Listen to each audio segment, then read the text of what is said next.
Kapan seseorang itu secara fix dan confirm itu disebut sebagai cinta dunia? Yang pertama, kalau dia itu menjadikan seluruh ibadahnya, ketaatannya, ibadah dan ketaatan yang dia lakukan pada kehidupan itu, harusnya ibadah dan ketaatan itu diniatkan untuk mendapatkan pahala di akhirat dan di surga. Tapi kalau orang sudah jatuh cinta sama dunia, maka seluruh ibadah dan ketaatan yang dia lakukan dan dia kerjakan bukan untuk mendapatkan rumah di surga, tetapi seluruh ketaatan dan ibadah itu dikerjakan, dilaksanakan untuk mendapatkan sekeping dari urusan dunia. Ini hati-hati nih. Jadi kalau orang itu terindikasi bahwasanya dia itu jatuh cinta sama dunia, maaf ya, ibadah yang harusnya ibadah itu diniatkan untuk akhirat, kalau orang jatuh cinta sama dunia itu enggak. Ibadah pun yang harusnya diniatkan untuk akhirat, dia niatkan untuk dunia. Sehingga ibadah yang dilakukan itu hanya untuk menunjang supaya dunianya itu menjadi sukses. Sholat, tapi untuk proyek. Puasa, tapi supaya dagangannya laku. Sedekah, supaya kemudian dia mendapatkan profit dan mendapatkan keuntungan yang besar. Padahal kita harus paham, harusnya seorang mukmin itu memahami sholatnya, puasanya, sodakohnya itu bukan untuk membangun dunia dia, tapi sesungguhnya seluruh ibadah kita itu untuk membangun akhirat kita. Karena rumah kita di surga itu tidak bisa kita bangun kecuali dengan komponen ketaatan-ketaatan yang kita lakukan pada kehidupan di dunia. Orang kalau sudah kesetrum dengan cinta kepada dunia, bukan hanya mubah yang dijadikan untuk mendapatkan dunia. Kalau perkara mubah untuk dijadikan dunia memang boleh. Tapi kalau orang kesetrum dengan urusan dunia, maaf, sampai urusan akhirat pun dia niatkan untuk mendapatkan dunia. Dan ini termasuk salah satu perkara yang tanpa kita sadari dibenci sama Allah. Banyak orang hari ini kalau melakukan ibadah itu yang dipikir pertama kali itu untuk mendapatkan profit dan margin. Sedekah, tapi niatnya bukan untuk mendapatkan akhirat, supaya padam api neraka. Kenapa api neraka tidak bisa padam kecuali dengan sedekah? Tapi ternyata kita menjumpai ada orang sedekah, niatnya supaya dagangan dia itu laku. Padahal ini satu kesalahan, ikhwan.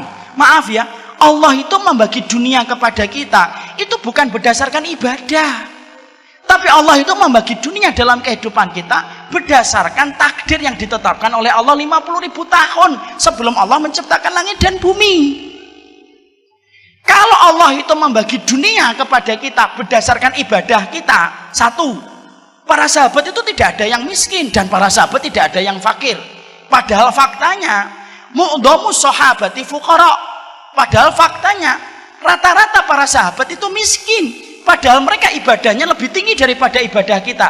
Kenapa para sahabat itu miskin padahal ibadahnya luar biasa? Di situ kita mendapatkan sebuah bukti Allah bagi dunia bukan berdasarkan ibadah.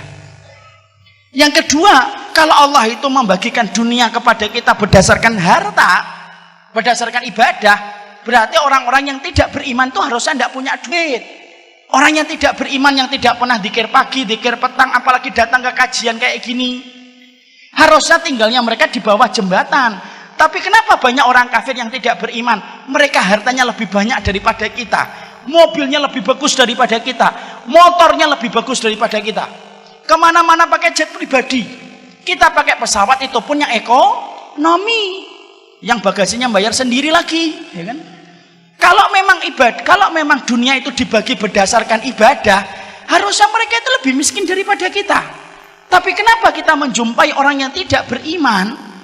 Kenapa mereka itu hartanya lebih banyak daripada kita?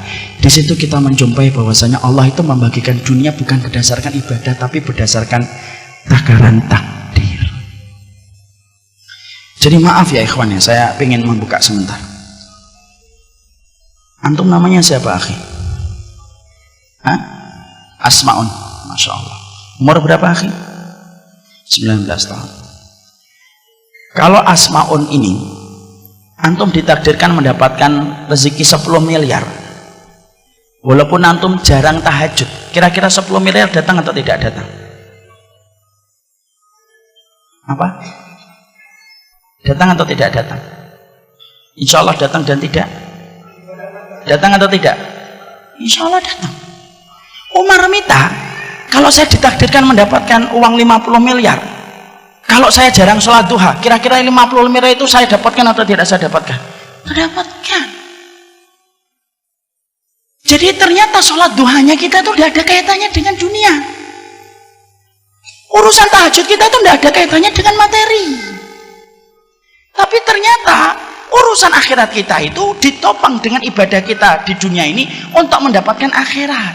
Tapi orang kalau jatuh cinta sama dunia karena khawatirnya dia terhadap dunia, maaf, lu sampai urusan ibadah yang harusnya diniatkan untuk akhirat, untuk mendapatkan akhirat yang lebih baik, karena dia cinta dan gandrungnya sama dunia, ibadah itu diniatkan untuk dunia. Dan maaf ya, karena antum, saya sudah hafal hadisnya, innamal a'malu binniyah. Segala sesuatu itu tergantung niatnya. Jadi bisa jadi kalau ada orang nanti beribadah, kok niat pertamanya tidak ada yang menggerakkan dia ketika beribadah kecuali karena ingin mendapatkan sekeping dari kenikmatan dunia, dikasih sama Allah. Tapi maaf, di akhiratnya mungkin tidak lagi dikasih oleh Allah, karena balasannya sudah Allah sempurnakan pada kehidupan kita di dunia. Ada orang nanti ketika disidang oleh Allah dalam pengadilan akhiratnya, dia bingung, loh Allah, mana sholat tahajud saya? Allah jawab, loh sholat tahajud kamu kan supaya dagangan kamu laku. Sudah aku jadikan laku kan daganganmu yang ada di pasar. Dan tidak ada lagi balasan. Bisa jadi kalau ada orang setiap hari taklim kayak saya, tapi niatnya hanya untuk menggenggam dunia dan bukan niat yang pertama untuk menyampaikan kalimat Allah. Bisa jadi ketika ditimbang oleh Allah, dia bertanya, loh saya taklim setiap hari, kok nggak ada di dalam mizan saya, itu kemana taklim saya setiap waktunya ketika dakwah? Jawab lagi sama Allah, taklim kamu itu kan supaya kamu itu menumpuk-numpuk kekayaan. Sudah aku jadikan kamu menumpuk kekayaan kan ketika di dunia, dan akhirnya tidak ada lagi balasan di dunia, di akhirat. Ada lagi orang sedekah, dia sedekah terus sampai kemudian dia ketika di dalam mizan dia ngeliat, loh sedekah saya sudah ratusan juta kok nggak ada. Jawab lagi sama Allah, loh bukannya kamu sedekah itu supaya mendapatkan keuntungan besar, dan aku sudah jadikan keuntungannya besar kan ketika di dunia, dan selesai, habis. Disebabkan ketika kita menjadi orang cinta sama dunia, saking khawatirnya kita untuk menjadi orang yang tidak punya apa-apa, lo sampai urusan akhirat pun kita paksa dan kita seret urusan akhirat itu untuk urusan dunia. Padahal itu salah satu perkara yang merusak ibadah kita kepada Allah. Allah itu zat yang pecemburu. Allah itu paling tidak suka kalau hati manusia bercabang ketika beribadah. Kalau kita sholat hanya gara-gara seorang wanita, sholat kita tidak sah. Sama, kalau sholat kita hanya untuk dunia pun Allah menjadikan sholat itu tidak sah. Kalau ada orang sedekah gara-gara ada Pak Bambang, akhirnya sedekahnya tidak diterima sama Allah. Sama, orang yang sedekah karena ingin mendapatkan dunia pun sama dengan orang yang sedekahnya untuk Bambang. Dan akhirnya tanpa disadari itu merusak pada kehidupan kita. Makanya saya teringat sebuah asar. Asar itu sebuah riwayat. Dan poin yang pertama ini berat, tapi memang harus dibahas. Ada seorang ulama besar namanya Abdullah bin Mubarak, seorang tabi'in, tapi dia termasuk min kibari tabi'in. Min kibari tabi'in itu tabi'in tapi kedudukannya paling tinggi, Pak. Karena tabi'in itu terbagi menjadi 3 tabaqat. 3 tabaqat itu 3 lapis. Maka kemudian Abdullah bin Mubarak ini aktivitas hobinya, Pak, sukanya itu nemuin para sahabat. Karena Abdullah bin Mubarak tidak mampu bertemu dengan Rasulullah SAW. Ketika beliau banyak ketemu dengan para sahabat Nabi SAW, Abdullah bin Mubarak itu ditanya, Abdullah bin Mubarak, kamu ini menemui para sahabat Nabi, maka bagaimana para sahabat Nabi itu kalau membaca Al-Quran, dan apa surat yang paling banyak membuat para sahabat Nabi itu nangis? Abdullah bin Mubarak ditanya begitu. Abdullah bin Mubarak bisa bahasa Indonesia, Ustaz? Enggak, ini saya terjemahkan. Abdullah bin Mubarak lalu berkata, aku ini melazimi para sahabat satu persatu. Dan aku perhatikan makannya, aku perhatikan taklimnya, aku perhatikan bagaimana sholatnya, dan aku pula perhatikan bagaimana para sahabat kalau membaca Quran. Para sahabat itu kalau membaca Quran, yang paling mereka nangis itu kalau sudah melewati satu surat. Apa surat yang paling banyak membuat para sahabat nangis? Surat Hud, surat yang ke-11. Makanya surat itu termasuk surat yang membuat Nabi itu beruban. Surat Hud. Kemudian Abdullah bin Mubarak melanjutkan, surat Hud yang banyak membuat para sahabat itu nangis. Apa ayat yang paling banyak membuat para sahabat nangis terseduh-seduh ketika melewati ayat-ayat di dalam surat Hud? Dijawab oleh Abdullah bin Mubarak, ayat yang paling banyak membuat para sahabat itu nangis adalah ayat yang ke-15 dan 16. Apa ayatnya itu? Man kana yuridul hayatad dunya wa zinataha nuwaffi ilaihim a'malahum fiha wa hum fiha la yubkhasun. Orang itu kalau dalam kehidupan di dunia, yang dia pikirin dan dia niatkan dalam kehidupan dunia, kok yang dipikir dunia terus? Nuwaffi ilaihim a'malahum fiha wa hum fiha la yubkhasun. Kami kasih kepada mereka dunia sebagaimana niat yang mereka tanam, la yubkhasun, tidak dikurangi sama Allah. Orang kalau niatnya di dalam sholat, kok niatnya untuk dunia, dikasih dunia sama Allah sesuai niat yang dia tanam. Kalau ada orang kok dia sedekah, lalu sedekah itu niatnya untuk mendapatkan harta, mendapatkan mobil, mendapatkan rumah, hanya itu niatnya, Allah kasihkan rumah sebagaimana niat yang dia tanam. La yubkhasun, kata Allah, tidak dikurangi sama Allah. Tapi ingat, ayat ini tidak berdiri sendiri. Ada ayat yang ke-15, ada pula ayat yang ke-16. Apa ayat yang ke-16? Ulaika alladzina laisa lahum fil akhirati illan nar wa habita ma sana'u fiha wa batilum ma kanu ya'malun. Orang-orang yang semacam ini, kata Allah, maka bisa jadi nanti ketika di akhirat, ketika mereka di akhirat tidak mendapatkan apapun dari apa yang telah mereka lakukan di dunia, kecuali yang mereka dapatkan itu adalah neraka. Sia-sia apa yang mereka lakukan, batal atas apa yang mereka usahakan. Akhirnya di neraka tidak dapat apa-apa. Makanya sampai kita menjumpai sahabat Abdurrahman bin Auf. Sahabat Abdurrahman bin Auf itu kalau makan kurma agak besar, maka beliau itu nangis. Kalau ditanyakan kepada Abdurrahman bin Auf, mayub kika, yang membuatmu nangis itu apa wahai Abdurrahman bin Auf? Dijawab sama Abdurrahman bin Auf, yang membuat saya nangis itu dua. Satu, kurma ini lebih baik daripada kurma yang dimakan oleh Rasulullah. Ikhwan, Rasulullah itu makan kurma adalah kurma rodi, kurma yang jelek. Kapan Rasulullah itu makan kurma agak bagusan dikit? Ketika habis memenangkan Khaybar. Memenangkan Khaybar itu habis Hudaybiyah, sebelum Fathu Mekah. 2 tahun lebih dikit sebelum kematian Rasulullah SAW. Itu agak bagusan dikit karena Khaybar itu subur. Khaybar itu tempat yang subur, ikhwan. Maka Abdurrahman bin Auf itu saya nangis karena ingat kurma yang dimakan Rasul dalam hidupnya. Yang kedua, yang membuat saya nangis itu saya khawatir, jangan-jangan kurma enak yang saya makan ini, jangan-jangan balasan atas kebaikan saya di dunia, lalu tidak ada lagi balasan untuk saya karena Allah sudah menyegerakan balasannya di dunia. Lah Abdurrahman bin Auf itu nangis. Yang nanya nangis disebabkan ketakutan mereka, jangan-jangan amal mereka hanya diniatkan untuk dunia, sudah dibalas di dunia, lalu ternyata tidak ada lagi balasan dalam kehidupan di akhirat. Dan itu yang kita khawatirkan. Makanya inilah yang menjadikan kita memahami betul urusan-urusan dunia itu jangan sampai menjadi niat kita beribadah.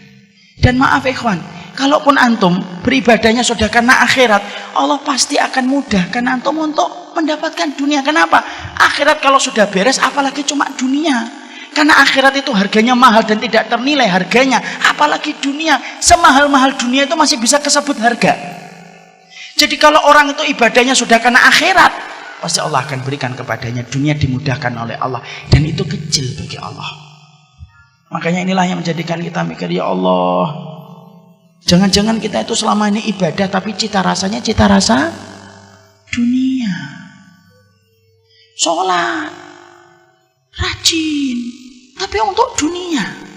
Ya memang dapat, tapi setelah dapat Tidak ada lagi balasan di akhirat karena Allah sudah segerakan di dunia. Dan maaf, kalaupun kita tidak menjadikan niat ibadah kita untuk dunia karena memang takdirnya kita dapat 5M itu datang. Tapi jangan niatkan ibadah itu untuk dunia. Karena Allah itu zat pecemburu. Allah itu pecemburu kalau niat hatinya manusia itu sudah diniatkan untuk Allah, tapi dia bercabang dan berselingkuh. Dia niatkan untuk dunia. Allah kok disamakan dunia, padahal di hadapan Allah dunia itu sebagaimana sayap seekor nyamuk. Makanya kalau ada orang sudah meniatkan untuk dunia, ayat surat Hud yang tadi kita baca dalam 2 ayatnya itu bisa mengenai kepada siapapun.